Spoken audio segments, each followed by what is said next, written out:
आज जो है हम मौर्य काल के दूसरे भाग में बिंदुसार के बारे में पढ़ेंगे और देखेंगे कि बिंदुसार व्यक्ति 298 में जब चंद्रगुप्त मौर्य की मृत्यु हो जाती है उपवास करके,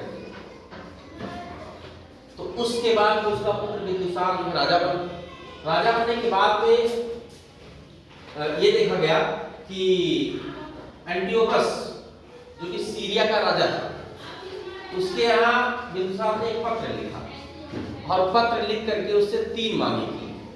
वो 3 मांग थी सूखे अंजीर की, अंगूरी शराब की और दार्शनिक की। जो महत्वपूर्ण प्रश्न से है उन्हीं पे हम लोग चर्चा करेंगे। तो इसने बिंदुसार ने जब पत्र लिखा सीरिया के राजा एंटियोकस को, तो उसने 3 मांग रखी, मुझे 3 चीजें जो है आप भेज दीजिए। तो उसने सूखी अंजीर और अंगूरी शराब इसकी 2 मांग स्वीकार कर लिया, उसने दार्शनिक को नहीं भेजा। कहा इससे जो है हमारी जो सत्ता है और जो हमारे गुप्तचर विभाग की कुछ चीजें हैं वो प्रभावित होगी, इसलिए इसको हम नहीं देंगे। लेकिन ये दोनों चीजें उसने मांग लिया था। और फिलाडोल्फस या फिर टॉलमी द्वितीय दोनों एक ही है, कहीं कहीं टॉलमी द्वितीय लिखा होगा और फिलाडोल्फस। ये जो थे मिस्र के राजा थे, इनका एक राजदूत था जिसका नाम था डायनेसिस। कई बार पूछा गया है कि डायनेसिस किसके दरबार में आया था, तो बिंदुसार के दरबार में आया था। कौन था? फिलाडोल्फस या टॉलमी द्वितीय का जो है राजदूत था। ये प्रश्न कई बार पूछ लिया गया है, इसको ध्यान देने की जरूरत है। डायनेसिस कौन था? फिलाडोल्फस या टॉलमी द्वितीय का राजदूत था। किसके दरबार में आया था? बिंदुसार के दरबार में आया था। तो जब ये बिंदुसार जो इससे महत्वपूर्ण प्रश्न है वो यही है, इसकी जब मृत्यु हो जाती है 273 ईस्वी में, तो इसका लड़का बिंदुसार जो कि एक योग्य पुत्र, योग्य पिता का योग्य पुत्र और योग्य पुत्र का एक योग्य पिता, तो पुत्र कौन था? अशोक। अशोक बैठता है 269 में, ध्यान दीजिएगा, और मृत्यु हुई थी 273 में। अब बताइए 273 में मृत्यु हो जाती है, 269 में अशोक राजा बनने हैं, कि जो बीच में 3-4 साल का गैप है, आखिर कहाँ है भैया? कोई कारण तो होगा ही। जी हाँ है, वो है क्या? विद्रोह छिड़ गया था राजा बनने के लिए, और विद्रोह छिड़ा, अशोक ने 99 भाइयों खलास, 99 भाइयों को अशोक ने मार डाला इन 4 साल में। तब जाकर के स्वयं जो है राजा बने। पहले अवंती के ये जो अशोक थे अवंती के राज्यपाल थे और बहुत ही योग्य, तो इनमें योग्यता काफी दिखी थी और भाई योद्धा तो थे ही, इन्होंने अपने 99 भाइयों को मार डाला। 4 साल का जो अंतराल था उसमें इन्होंने बस यही एक काम किया, सबको खल्लास, कोई नहीं रहेगा। फिर ये जो है आगे चल के फिर राजा बनते हैं। आगे देखिए 269 ईस्वी में राजा बने, तो मास्किया और गुर्जरा अभिलेख से जानकारी हमको प्राप्त होती है। किससे? जिससे मास्की और गुर्जरा अभिलेख, इससे हमको जानकारी प्राप्त होती है। इन्होंने अपना नाम देव नाम प्रिय भी रखा है। इनका एक नाम ये भी है, देव नाम प्रिय। किसका नाम है? अशोक का नाम है। किससे हमको जानकारी मिलती है? मास्की और गुर्जरा अभिलेख से। और 8 वर्ष के बाद में इन्होंने कलिंग, उड़ीसा में है, सबसे महत्वपूर्ण, कई बार पूछ लिया गया, कलिंग का युद्ध। तो कलिंग का युद्ध ये लड़ते हैं और इसकी जानकारी हमको 13वें अभिलेख से मिलती है। इसकी जानकारी जो मिलती है हमको वो 13वें अभिलेख से मिलती है। और इसी युद्ध के बाद में इन्होंने देखा बहुत ढेर सारे, कई लाखों की संख्या में एकदम धराशायी कर दिए, मार एकदम गर्दन काट काट के अलग कर दिए। लेकिन उसको देख करके नहीं, इन्होंने जब देखा कि छोटे छोटे बच्चे, महिलाएं एकदम काट दी गई एक ओर से, तब इनका एकदम हृदय पिघल गया। छोड़ो, फेंको तलवार, हम नहीं लड़ेंगे, युद्ध नहीं करेंगे। इनका एक भतीजा था, वो बड़ा शांत रहता था, और उसको गए देखे, उससे पूछे कि तुम्हें कोई टेंशन नहीं रहता है, तुम एकदम शांत रहते हो, आखिर क्या बात? उसने बताया कि आप धम्म की शरण में चले जाओ। इसी ने कहा था, भतीजे ने, धम्म की शरण में चले जाओ, एकदम बिल्कुल द्वारा न्यारा हो जाएगा, आप बिल्कुल एकदम मोहमाया से मुक्त हो जाएंगे, विरक्त हो जाएंगे, अलग हो जाएंगे सबसे, और बहुत ही खुशहाल जीवन जिएंगे। भतीजे ने कहा कि इनके गुरु थे उपगुप्त, जाके मिलवाया इनसे, उपबुद्ध से मिले और इन्होंने बौद्ध धर्म की दीक्षा ग्रहण कर ली और उन्होंने प्रण ले लिया कि मैं पूरे जीवन में अब कभी भी युद्ध नहीं करूंगा। तो ये कुल मिलाकर के कलिंग विजय था। और अखंड भारत पर सबसे बड़ा अगर देखा जाए जो शासन है वो सम्राट अशोक का है। इनसे बड़ा शासन किसी का नहीं। पूरे पृथ्वी के लगभग 22% से अधिक भागों पर इन्होंने शासन किया। कौन? सम्राट अशोक। ये कलिंग जो कि उड़ीसा के पास आसपास पाया जाता है। और इनके 13वें अभिलेख से ही इस बात की जानकारी मिलती है कि इन्होंने कलिंग विजय किया और वहीं से उन्होंने धम्म नीति में प्रवेश कर लिया और कसम खा ली कि हम कभी अब शस्त्र नहीं उठाएंगे, कभी। और इसके बाद में आगे देखते हैं मौर्य शासन की जो शासन व्यवस्था थी, मौर्य शासन की क्या थी।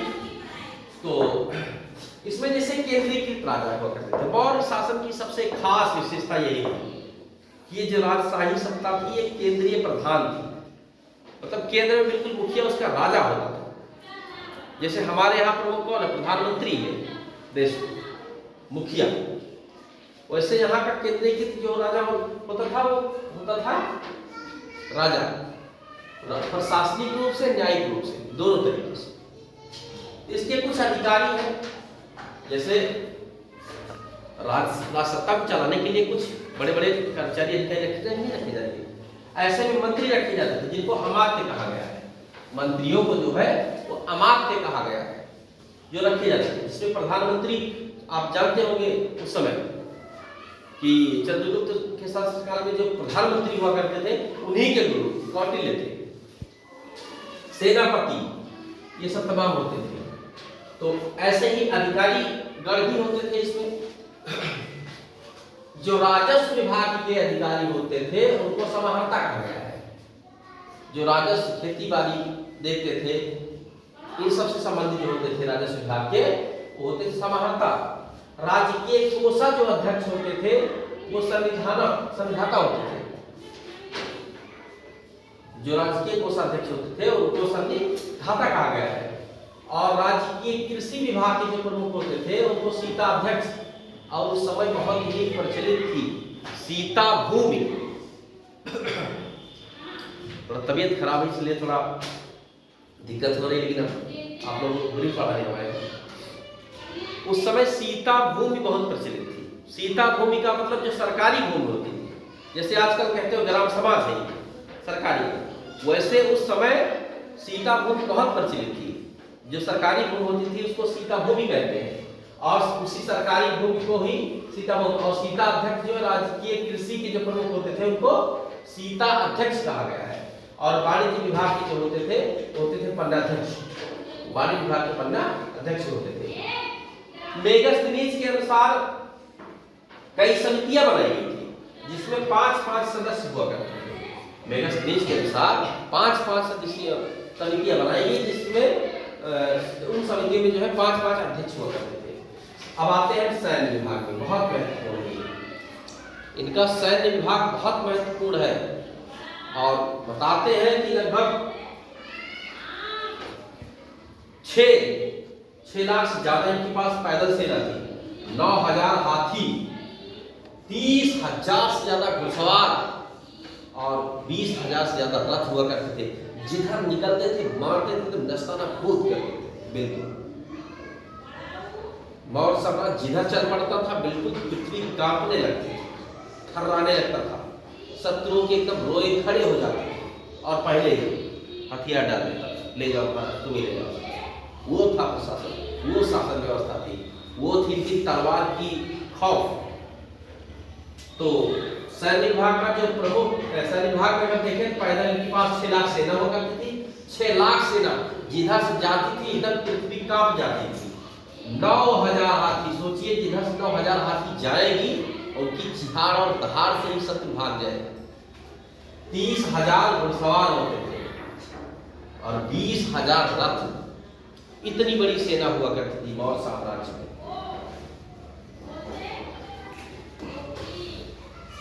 फिर न्याय विभाग में बात करें, मौर्य साम्राज्य के अंतर्गत जो न्यायालय हुआ करते थे वो दो प्रकार के हुआ करते थे। जो न्यायालय होते थे दो प्रकार के हुआ करते थे। एक होता था दीवानी न्यायालय जैसे आजकल, और एक होता था फौजदारी। दीवानी न्यायालय में जो जमीनी विवाद हुआ करता था उसका निपटारा करते थे। जो दीवानी न्यायालय होता था, जो जमीनी विवाद से संबंधित हो उसका निपटारा होता था दीवानी में। चोरी, डकैती, हत्या, बलात्कार, तमाम चीजें जो होती थी और वो फौजदारी में देखी जाती थी। तो ये जो दीवानी न्यायालय होता था इसको धर्मस्थीय कहना था, और जो फौजदारी होता था इसको कंटक शोधन कहा गया।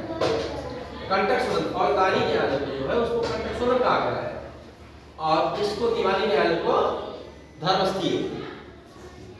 इस प्रकार से जो है जो न्यायालय हुआ करता था वो दो भागों में पूर्ण से बंटा हुआ था। अब इसमें गुप्तचर विभाग होता था, जरूरी भी है। गुप्तचर विभाग बहुत महत्वपूर्ण भूमिका अदा करता था उस समय, ये बताता था। और उसमें गुप्तचर विभाग में दो प्रकार के गुप्तचर होते थे। एक गुप्तचर होता था किसी एक विशेष स्थान में रहता ही था, उस क्षेत्र में रहता था हमेशा लेडी। वो जहां जो रहता था एक उसको संस्था कहा गया। जो एक ही स्थान पर बिल्कुल रह करके वहां की राजा के प्रति लोगों की सोच क्या है, क्या समस्याएं हैं, उनको क्या सोचते हैं राजा के बारे में, जो कलेक्शन करता था उसको कहते थे संस्था। लेकिन एक ऐसा होता था जो भेष बदल के पूरे समाज में घूमता रहता था। मेला लगा है, कहीं कुछ है, कहीं कुछ है, कोई कार्यक्रम घूमता रहता था और घूम घूम करके जाकर के राजा को सूचना देता था। उसको संचार कहा गया, उसको बोला गया संचार। तो दो प्रकार की गुप्तचर की बात की गई है। एक होते थे संस्था जो किसी एक विशेष क्षेत्र में विशेष स्थान पर रहते थे डेरा डालकर और जाकर के राजा को सूचना देते थे। दूसरा होता था संचार। संचार का मतलब होता है कि वो घूम घूम करके लोगों के बीच में जा करके उनके बीच उनकी मन की बात को जान करके जाके राजा को बताते थे तुम्हारे बारे में ऐसे लोग सोचते हैं। अब आते हैं प्रांत पर। जैसे देश होता है, देश को छोटे छोटे टुकड़ों में बांटा जाता है प्रांतों में। क्योंकि इनका बहुत बड़ा राज्य साम्राज्य था मौर्य साम्राज्य का, तो प्रांतों को 5 भाग में पूछा गया। कई बार सिविल सर्विस परीक्षाओं में पूछ लिया गया। मौर्य साम्राज्य को 5 प्रांतों में बांट दिया गया था।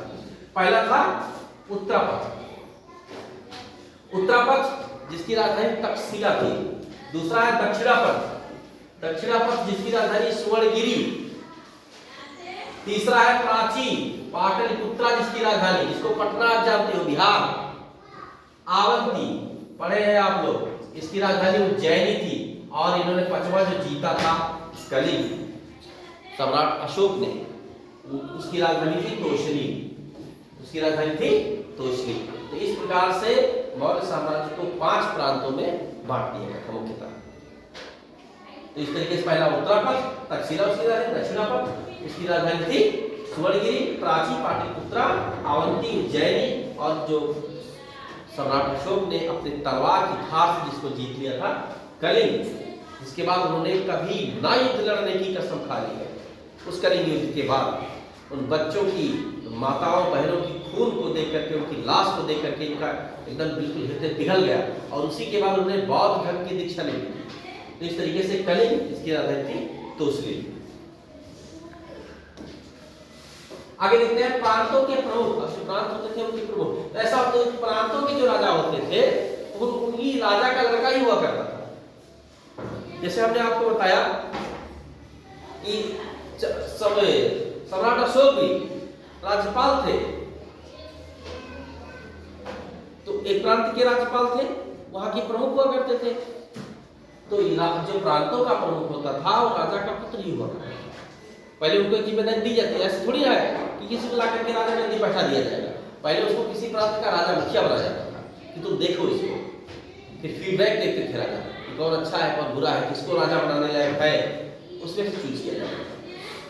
तो इसमें और आगे बढ़ेंगे तो 10 गांवों का समूह हुआ करता था जिसको गोप कहा गया है। 10-10 गांव के समूह को गोप।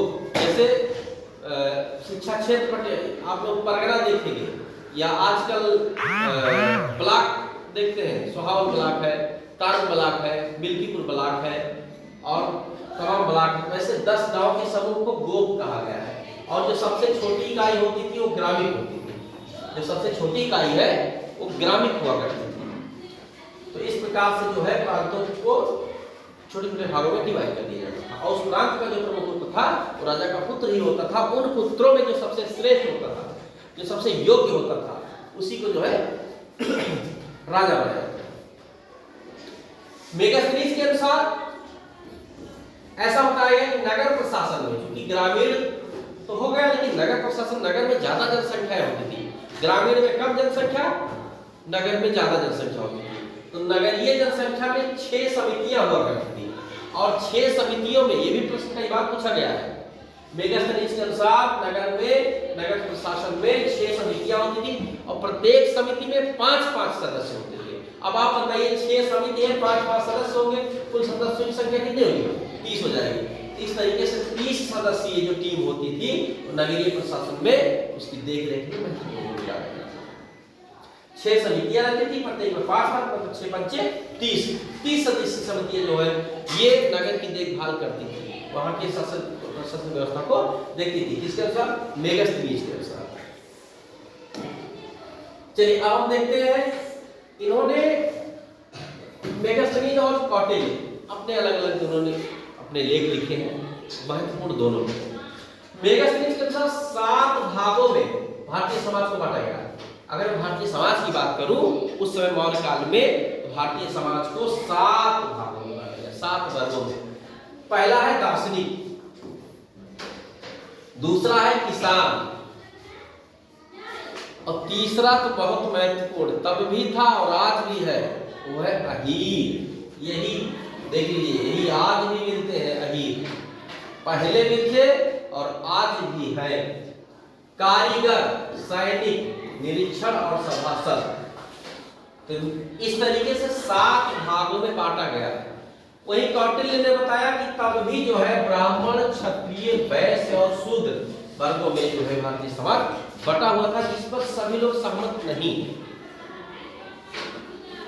कौटिल्य ने बताया था कि उस समय दास प्रथा थी, लेकिन मेगास्थनीज ने कहा नहीं, उस समय गरीबी और अमीरी थी, ये सब माना जाता है, लेकिन दास प्रथा नाम की चीज ऐसी कोई नहीं थी। ब्राह्मण, क्षत्रिय और वैश्य नामक कोई ऐसा वर्ग नहीं था। वहां पर जो जिसको काम दिया जाता था उसी को उस तरीके से माना जाता था।